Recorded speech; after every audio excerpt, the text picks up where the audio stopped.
In this video, I'm going to show you a whole load of tips about indoor bonsai, or should I say, how to keep your tropical trees healthy, vigorous and happy. Now, first of all, despite the warm weather, it's actually getting very cold at night. So now in autumn, it's time to take the tropical trees indoors.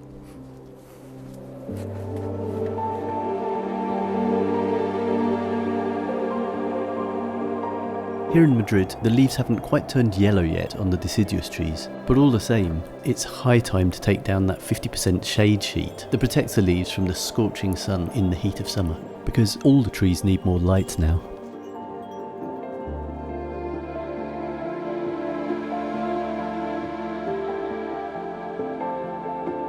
So we're going to start with the Sagarettia, and I call this one the mother tree because it's spawned so many cuttings that I've made into mini bonsai over the years.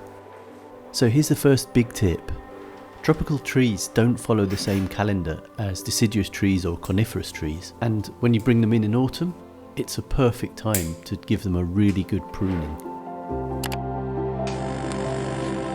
So let's go over to the whiteboard, where I'll explain a new recommendation for tropical trees that you might not have heard before. Now, you already know that deciduous trees and conifers have an annual cycle, which makes them go dormant in winter when the sap flow stops, and then they have a shorter growing season for the rest of the year. You probably also know that that doesn't happen with tropical trees, because they don't go dormant. So if you live in a temperate climate, you bring them indoors over winter so they don't die, or you just keep them indoors all year. And because the sap keeps flowing, you can really prune them or repot them at any time of year. Now that's probably still old news to you, but don't worry, I'm coming up to my new recommendation in just a minute.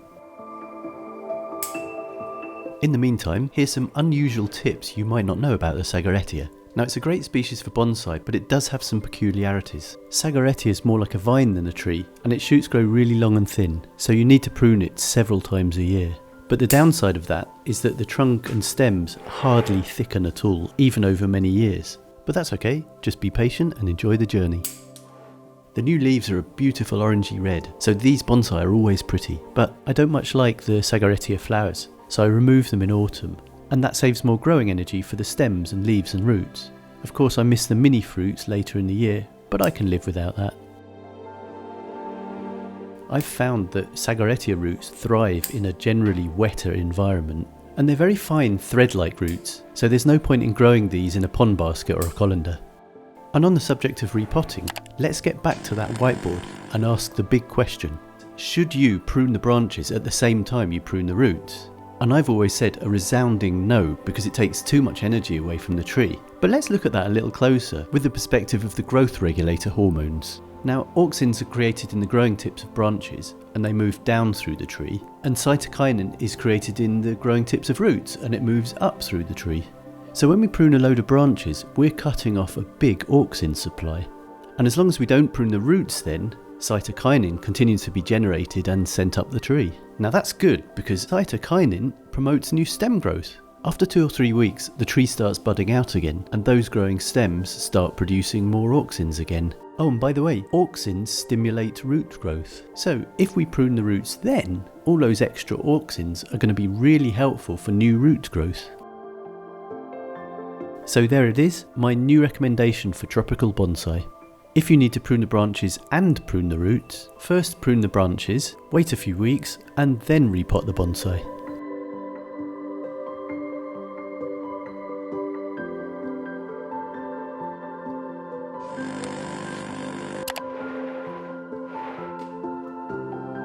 And now, here are a load more tips that will help you keep on growing them successfully. Prune to make space between foliage pads, to let in light and air to the lower leaves. And for the same reason, prune back the apex harder than the lower branches.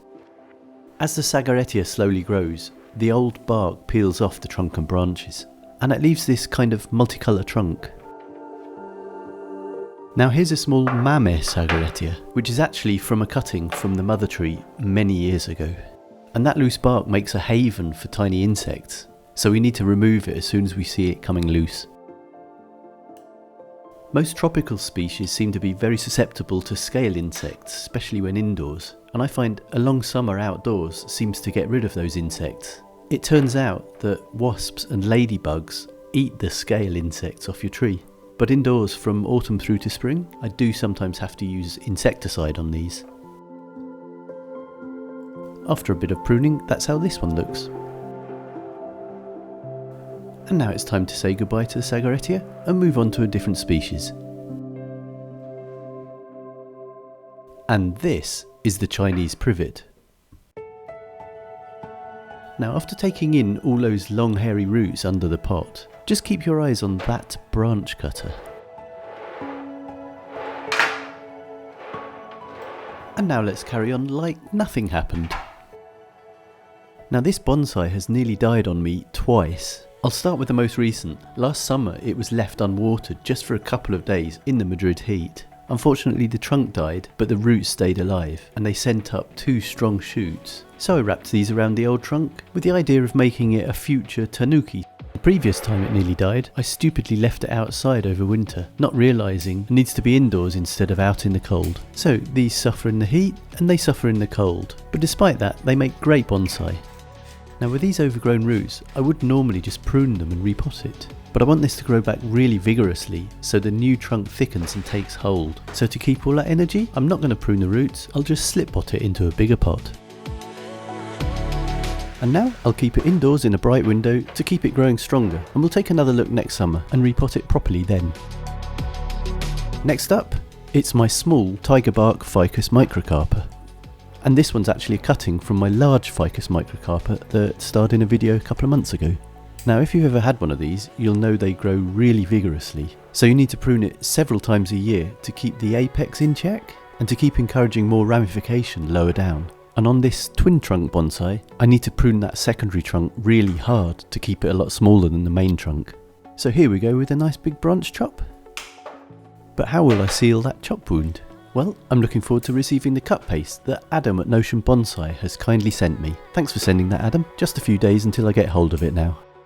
And look at all that sap bleeding from the wounds. Here's a new tip sent to me by Trisha. Well, it's new to me anyway. If you mist the ficus frequently while you're pruning it, it reduces the sap flow somewhat.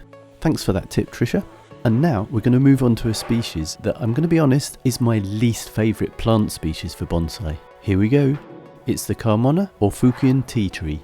This is another species of tropical shrub, and it's very sensitive to just about everything. My first one died 6 or 7 years ago, but luckily I'd taken this branch cutting before it died, and I've just about managed to keep it alive since. Now the thing about keeping tropical trees indoors in a cold or temperate climate is that you must give them enough light to grow.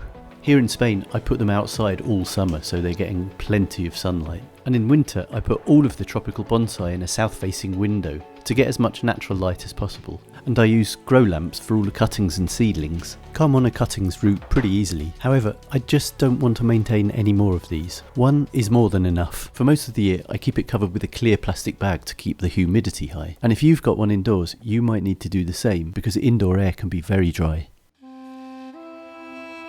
And now onto a much more resilient species, the Portulacaria afra, which of course is a succulent, not actually a species of tree. Now these could very happily stay indoors all year round. They don't need as much water because the trunk's primary function is to store water. They do still have phloem and xylem, it's just the xylem doesn't harden inside like it does in trees. It also produces auxins from the growing tips and cytokinins from the roots, so to a large extent you can treat it like any shrub or tree species. Now I want this bonsai to stay mame sized, but the first branch has grown so much it's starting to look like a twin trunk.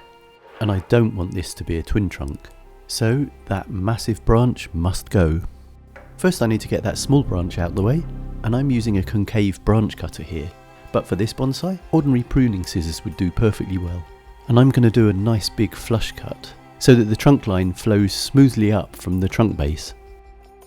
And that'll heal over nicely in no time. There's no need for cut paste on these. And these cuttings are worth propagating. Now a bit more pruning. And the finished shape is a little bit two-dimensional, but I'm not worried because this will grow back and fill out in no time. Now I'm going to pot up the cuttings in dry soil and leave them unwatered for a few days. That way new roots start to grow out in search of water. I wouldn't do that method with tree cuttings though.